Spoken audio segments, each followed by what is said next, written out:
Chapter 1 began long before my mother-in-law screamed at me to leave. It began on the day I married into the Harrison family, a name that carried wealth, influence, and generations of carefully protected reputation.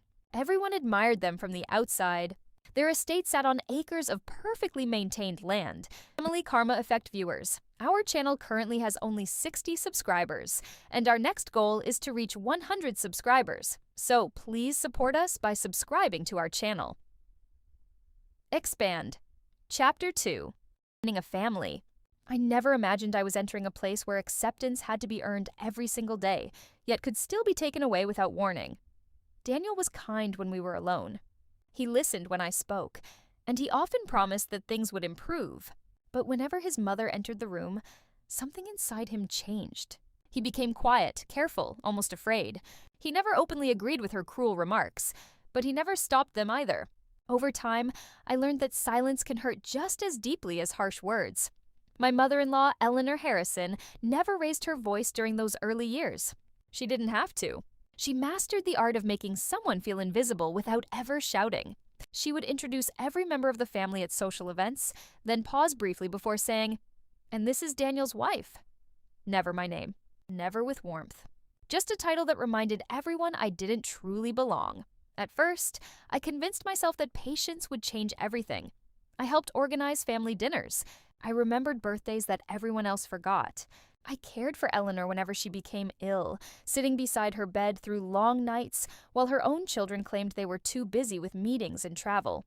I expected nothing in return. I simply believed kindness eventually finds its way back. It never did. Instead, every act of loyalty became another expectation. If breakfast was served at 7, she complained it wasn't ready at 6:45. If guests complimented the meal, she reminded them the house staff had done most of the work, even when I had prepared everything myself. If my twins laughed too loudly while playing in the garden, she would sigh dramatically and say that children should know how to behave in a respectable family. The hardest part wasn't her criticism. It was watching everyone else pretend they hadn't heard it. Daniel's older brother smiled politely and changed the subject. His wife avoided eye contact. Even the house employees kept their heads down because they understood the rules of the estate. Eleanor's opinion became everyone else's truth. Then my twins were born. Holding them for the first time changed something inside me. My son wrapped his tiny fingers around mine, while his sister slept peacefully against my chest. In that quiet hospital room, I promised them something I had never promised anyone before. No matter what happened to me, they would always know they were loved. That promise became my strength. As they grew, I noticed Eleanor treated them differently too. She adored them whenever photographers visited during charity events or family celebrations. She proudly called them the future of the Harrison family whenever important guests were listening. But the moment the guests left, her affection disappeared. If one of the twins accidentally spilled juice on the expensive dining table, she blamed my parenting. If they ran through the hallway laughing, she complained they lacked discipline. They were children only when it suited her public image. Otherwise, they became another excuse to remind me that I wasn't raising them according to Harrison standards. I refused to let my children see how deeply those comments hurt me. Every night after they fell asleep, I sat beside their beds for a few minutes longer than necessary. Looking at their peaceful faces reminded me why I continued enduring everything. Leaving without a plan would have meant instability for them. Staying meant sacrificing my own comfort. As a mother, the choice never felt like a choice at all. There was another reason I remained silent. A secret very few people knew. Years earlier, shortly before Daniel's father passed away, he had asked to meet me privately in his study.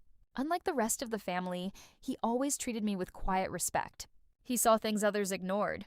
He understood numbers, business, and people equally well. That afternoon, he looked exhausted. "I hope," he said softly, "that this family never gives you a reason to regret loving my son." I smiled, believing such a day would never come. He simply nodded, as though he already knew better.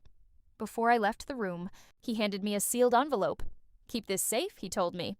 "Don't open it unless the family reaches a point where truth becomes more valuable than peace." I had never told anyone about that envelope. Not even Daniel. It remained locked away for years, untouched, while I convinced myself I would never need it. As time passed, the Harrison family celebrated their growing wealth. They hosted elegant dinners, expanded their business, and proudly spoke about preserving the family legacy. They believed their success came entirely from their own intelligence and reputation. I listened quietly. I observed more than anyone realized. Sometimes, the strongest person in a room is the one who says the least. By the time my twins turned 6, I no longer hoped Eleanor would accept me. I no longer waited for Daniel to defend me. I had stopped expecting apologies that would never come. Instead, I focused on raising 2 children who understood kindness better than power. Looking back now, I realized the Harrison family mistook my silence for weakness. They believed endurance meant surrender. They believed patience meant fear. Most of all, they believed I had nowhere else to go. None of them understood that silence can hide extraordinary strength. And soon, every one of those assumptions would be tested. Expand Chapter 2. The morning of the Harrison Foundation Gala arrived with the same polished perfection the family valued above everything else. Staff moved quietly through the estate, arranging flowers, preparing tables, and checking every detail before the guests arrived. From the outside, it looked like another celebration of the Harrison family's success. Inside the house, tension filled every room. I helped my twins get dressed. My son carefully straightened his little tie while his sister smiled proudly in her blue dress. "Mom," my daughter asked softly, "are Grandma and you friends now?" Her innocent question caught me off guard. I forced a gentle smile and brushed a strand of hair behind her ear. "We always choose kindness," I replied, "even when other people forget to." She nodded, satisfied with the answer. Though I knew one day she would understand, there had been much more behind my words. When the guests began arriving that evening, Eleanor welcomed every important businessman, politician, and charity donor with effortless grace. Anyone watching would have believed she was the perfect family matriarch. Then she noticed me standing beside my children. Her expression changed instantly. "I thought I told you to stay out of the receiving line," she said quietly, though the sharpness in her voice reached everyone nearby. "I was only waiting with the twins," I answered calmly. She stepped closer. "You embarrass this family. Every time people mistake you for someone important." Several guests glanced toward us before politely looking away. Daniel stood only a few feet away. For one brief moment, our eyes met. I silently hoped this would finally be the moment he spoke.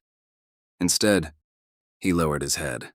That single movement hurt more than anything Eleanor had ever said. Dinner began without another word.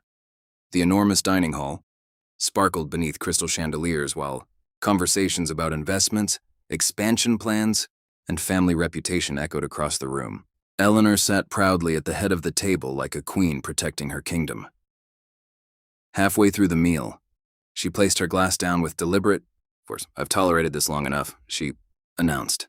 Every conversation stopped as she slowly turned toward me.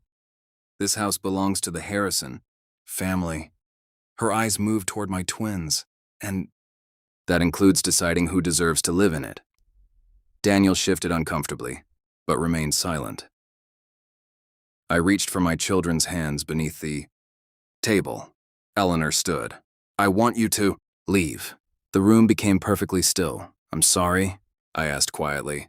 "You heard me." Her voice grew louder. "Take your twins and leave my house tonight." No one interrupted her. Her eldest son stared into his plate. His wife remained frozen. Several distant relatives pretended not to. Here, the silence around me became its own verdict. My son squeezed my hand. "Mom, did we do something wrong?" I looked at him and felt my heart break. "No," I whispered. "You did nothing wrong." Eleanor pointed toward the front entrance. "I won't repeat myself. You've lived here long enough. Everything you have came from this family." I slowly stood. For a moment, everyone expected an argument. Instead, I calmly picked up my daughter's small sweater from the back of her chair. Then I helped my son into his jacket. No anger, no pleading, no tears, only quiet dignity. As we walked through the dining room, dozens of eyes followed us. Not one person tried to stop us. At the front door, I paused only long enough to look back. I wasn't memorizing the mansion, was memorizing the faces of the people who had chosen comfort over courage. Daniel finally took one step forward. He opened his mouth as if he wanted to speak. Before a single word came out, Eleanor looked at him. He stopped. That was his choice. And in that moment, something inside me finally let go. I opened the front door. The cool evening air greeted us as we stepped onto the stone pathway leading toward the estate gates. My twins walked quietly beside me. Neither of them worried. Children often understand more than adults realize. Just as we reached the end of the driveway, the sound of powerful engines broke the silence. 3 black luxury sedans entered through the estate gates, followed by another 2 vehicles. They moved with quiet precision before stopping directly in front of us. Inside the mansion, family members hurried onto the front steps. Eleanor smiled confidently. "I suppose our guests have arrived." She straightened her jacket, expecting another evening of admiration. One by one, men and women in tailored suits stepped out of the vehicles. None of them looked toward Eleanor. None of them greeted Daniel. Instead, they walked directly past the stunned Harrison family and stopped in front of me. The oldest executive gave a respectful nod. "Mrs. Harrison," he said calmly, "we've been looking for you." Behind him, every executive stood in silence. For the first time that evening, the Harrison family realized something was terribly, impossibly wrong. The end. Family Karma Effect viewers, our channel currently has only 60 subscribers, and our next goal is to reach 100 subscribers. So please support us by subscribing to our channel. Expand. Chapter 2.